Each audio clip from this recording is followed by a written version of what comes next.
అదేంటి గోపి, ఫోన్ చేస్తే నేను శ్రీకర్ కూడా వచ్చేవాళ్ళం కదా.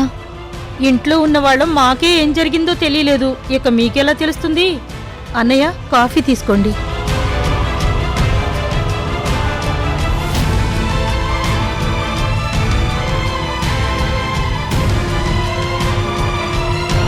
సార్, అన్ని టెస్టులు చేయించారు కదా, ఫ్రాక్చర్ లాంటివేమీ లేవు కదా?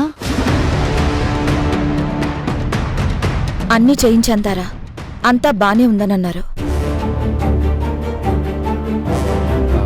తారా మేడం, సార్కేం కాలేదని డాక్టర్ గారు చెప్పారు. కాకపోతే 4-5 రోజులు ఎక్కడికి వెళ్లకుండా ఇంట్లోనే ఉండమన్నారు.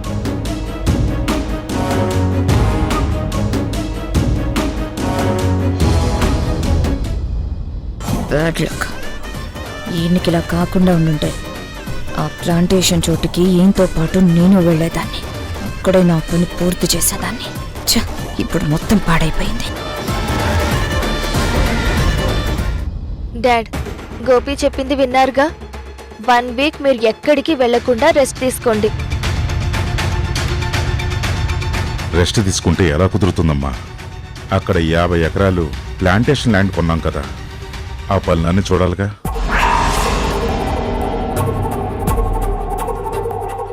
అలా అని ఈ పరిస్థితుల్లో వెళ్తారా?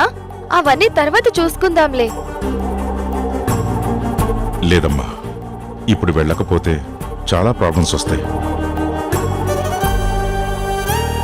పోనీ నువ్వు వెళ్తావా? నిన్న ఈ పరిస్థితుల్లో వదిలేసి ఎలా వెళ్తాను డాడీ? నాకేం పర్వాలేదమ్మా, వసుధ ఉంది కదా. అక్కడ పనులు పూర్తవటం ముఖ్యం. నువ్వు వెళ్ళు. సరే డాడీ, తారా నేను వెళ్తాం. అవును సార్. మా తారా వస్తే ఎలా అమ్మా? అది చాలా దూరం. లేట్ అయితే విరాజ్ గొడవ చేస్తాడు. శ్రీకరం తీసుకెళ్ళు.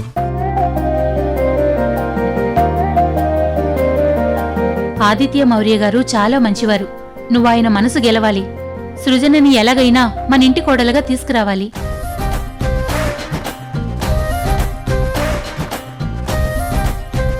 ఏ శ్రీకర్, వెళ్తావా? వెళ్తాను సార్. సృజన మేడంని జాగ్రత్తగా తీసుకొచ్చే బాధ్యత నాది. నువ్వు వద్దులే శ్రీకర్, నువ్వు వచ్చేస్తే ఆఫీసులో పనులన్నీ అలాగే ఉండిపోతాయి.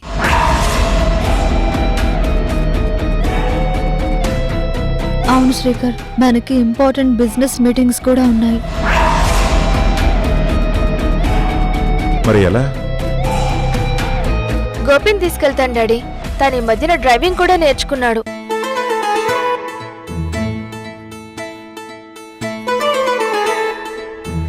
ఓకే సృజన. గోపి సార్. సృజనని జాగ్రత్తగా తీసుకెళ్లి జాగ్రత్తగా తీసుకురావాలి. అలాగే సార్.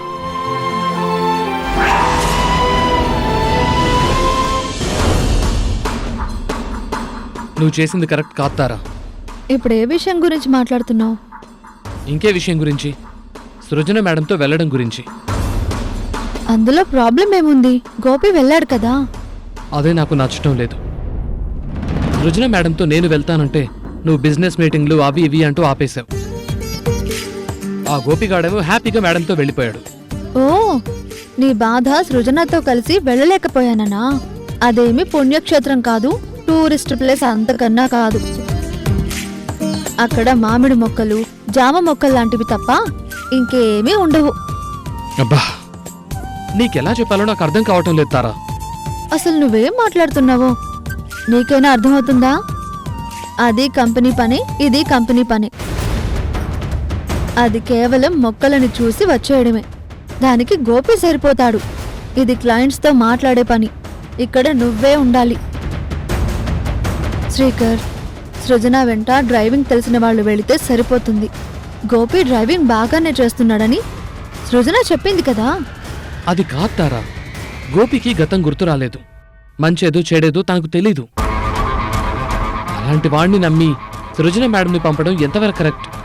నీ డౌట్ ఏంటి శ్రీకర్? సృజనకి ఏదైనా ఆపదొస్తే గోపి కాపాడలేడనా లేకపోతే గోపి వల్ల సృజనకి ఆపదొస్తుందనా? అది కాదు తారా.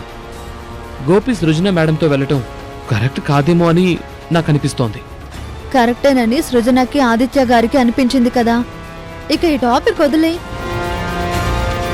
శ్రీకర్, గోపి ఎలాంటి వాడో మనందరికీ తెలుసు. అవసరమైతే నమ్మిన వాళ్ళ కోసం ప్రాణాలిస్తాడు. తను పక్కనుండగా సృజనకి ఏం కాదు.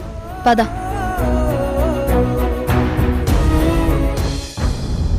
నా బాధ నీకు ఎలా చెప్పాలో అర్థం కావటం లేదు.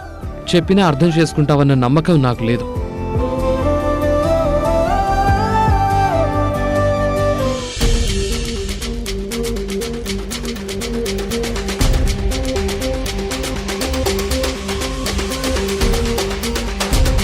ఇలా వీల్ చైర్లో కూర్చుని బోరు కొడుతుంది. తారా ఆఫీస్ వర్క్లేవి నన్ను చూసుకొనివ్వటం లేదు. పని లేకుండా ఇంట్లో కూర్చుంటే పిచ్చెక్కిపోతుంది వసుదా. పన్నుతోళ్ళలోంచి ఒక్కసారి బయటకు వస్తే బోరుగానే ఉంటుంది సార్. కాకపోతే ఒక్క వారం ఇలాగే ఉండండి, అంతా సర్దుకుంటుంది.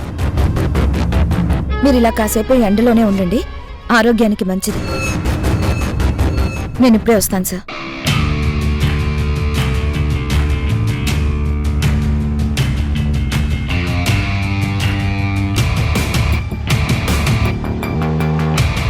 సార్, కాఫీ తీసుకోండి. ఇప్పుడేం వద్దు వసుదా. నాకు ఎడంచేతో తాగటం ఇబ్బందిగా ఉంటుంది. నేనున్నాను కదా సార్.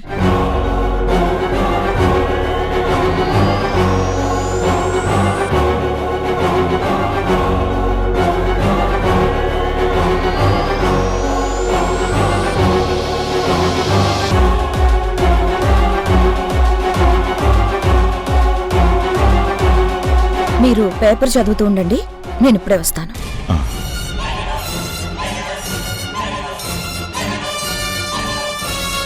ఏంటి వసుదా, మా బావగారి నమ్మకాన్ని సంపాదిస్తానన్నావు, ఆస్తులు నా పేర రాయిస్తానన్నావు, ఇప్పుడు మా బావకి సేవలు చేస్తూ కూర్చున్నావు. ఇలా అయితే మన టార్గెట్ ఎప్పటికి చేరతాం? మన లక్ష్యం చిన్నదైతే త్వరగా సాధించేస్తాం మోహన్. కానీ ఇప్పుడు మన ముందుంది చాలా పెద్ద లక్ష్యం. దాన్ని సాధించడానికి ఓపిక అవసరం. అయినా బావగారిని తీసుకొని ప్లాంటేషన్ ప్లేస్కి వెళ్తాం అనుకున్నాను. అక్కడ గెస్ట్ హౌస్లో అన్ని లెక్కలు సరిచేస్తామనుకున్నాను. కానీ ఇలా అయింది. మనం ఒకటనుకున్నాం, దేవుడు ఇంకోలా అనుకున్నాడు. కానీ ఏది జరిగినా మనం మంచికే. నువ్వన్నదే నిజమేలే. మనం ఒక స్క్రీన్ ప్లే రాస్తే దేవుడి స్క్రీన్ ప్లే మరోలా ఉంది. మరి ఇప్పుడు ఏం చేస్తావు? ఏం జరుగుతుందో చూద్దాం. ఇలా సేవలు చేయడం వల్ల మీ బావగారికి దగ్గరవుతున్నాను. ఏదో ఒక చోట మనకు ఉపయోగపడేలా ఒక్క సంఘటన జరిగితే చాలు, మొత్తం కథని మన వైపుకు తిప్పుతాను. నువ్వేం చేస్తావో నాకు తెలీదు. ఇప్పుడు మా బావ ఉన్న ప్లేస్లో నేను ఉండాలి.